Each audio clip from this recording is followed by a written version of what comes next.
Welcome to One Tired Teacher episode 278, Tackle Reading with Football Fever, Why Super Bowl Content Works.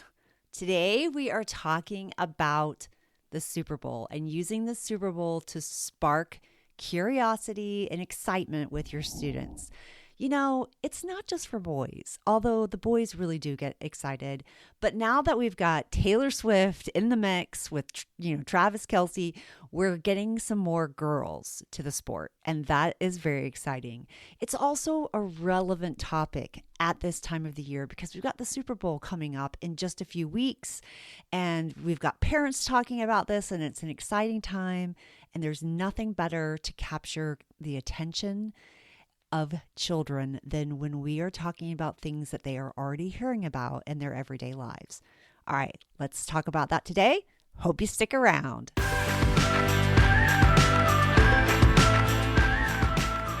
Welcome to One Tired Teacher. And even though she may need a nap, this teacher is ready to wake up and speak her truth about the trials and treasures of teaching. Here she is, wide awake. Wait, she's not asleep right now, is she? She is awake, right? Okay.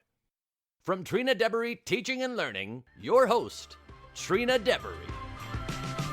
Hey, so the Super Bowl. I know, it's crazy, right? We're already back to almost having another Super Bowl, and that is, it feels like it just comes so quickly. And then we're going to have, the commercials and all the exciting parts of it, and it's just a crazy time of the year. So why do I think it's so important to use things that are high interest? Because that's what gets kids excited about reading. That's how they feel. That's when they feel like this is relevant. They're talking about something that I care about, or something that I've heard about, or something that everyone's talking about because it's on commercials or on TV, and we're already hyped up for football. And even if they come from a family that doesn't actually like football, is that possible? If they're coming from a family who doesn't like football, they're still hearing about the Super Bowl because of the phenomenon that it is, even if they are just going to watch it for the Super Bowl commercials. All right. So first of all, I do love football. Like, I am a huge Gator fan. I went to a high school that was all about football. We won the national or state championship, I should say, not national. The state championship when I was my senior year. It was very exciting. We didn't even have school for a day. We had a parade. It was crazy.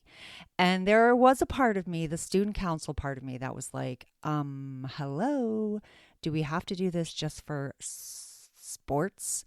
But there is something about watching sports, and that is, the camaraderie you feel with other people that are rooting for the same team that you are, and all those positive feelings, and you can get behind something, and that can be really fun.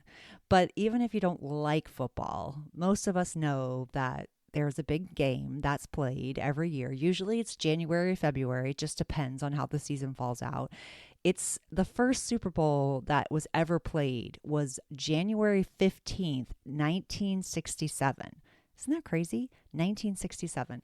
So, it's been, well, not in my lifetime, I guess.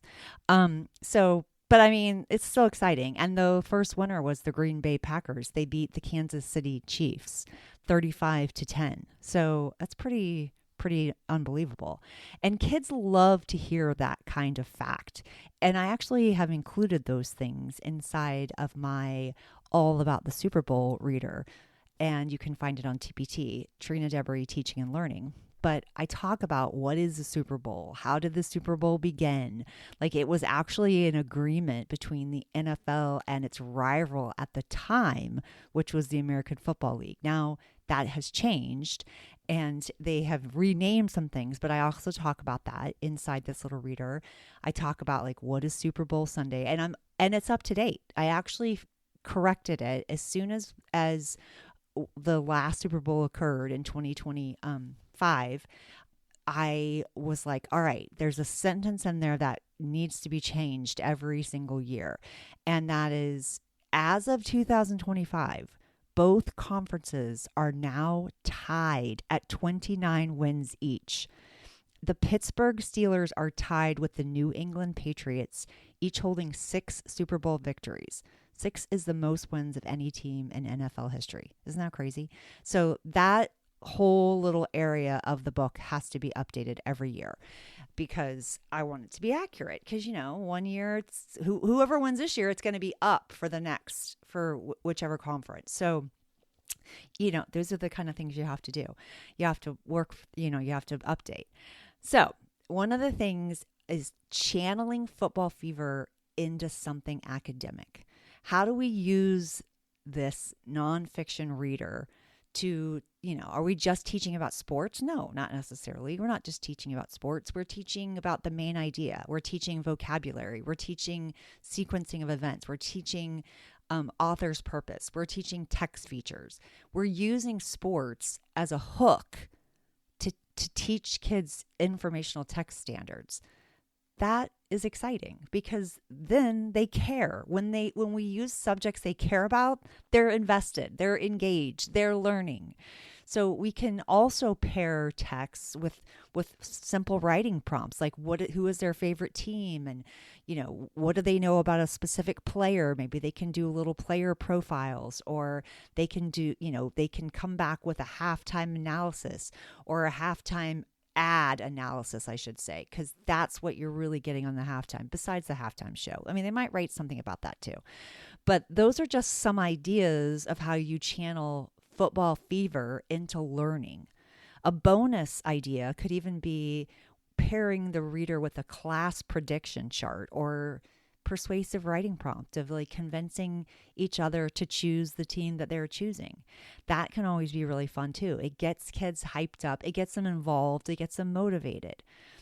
Now, like I said, boys do love this unit, or this particular resource, but girls are coming along as well. And we can be all inclusive. That's what I say. We can be all inclusive. So sometimes a little pop culture is the perfect reading motivator. All right. Hope this helps. Until next time, sweet dreams and sleep tight.